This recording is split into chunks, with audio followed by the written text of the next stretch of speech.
Cek Kangjeng Nabi aya seorang hamba anu dititah milih ku Gusti Allah baina ayutiyahu zahratad dunya, antara kemewahan dunia jeung kemewahan ma indallah. Fakhtara ma indallah, hamba tersebut memilih kemewahan anu aya di Allah.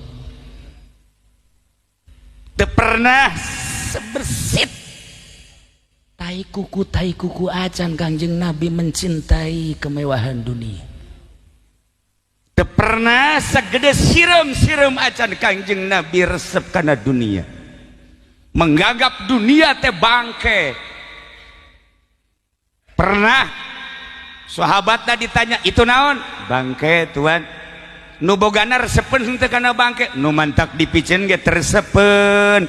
Allah leuwih tersepen karena dunia tibatan nu boga bangke terhadap bangke. Kangjeng Nabi mah eueuh setik-etik acan cinta dunia. Ketika teu aya cinta dunia, eueuh nu ngahalangan. Mun eueuh di jero hate segala rupa dijamin bisa hiber.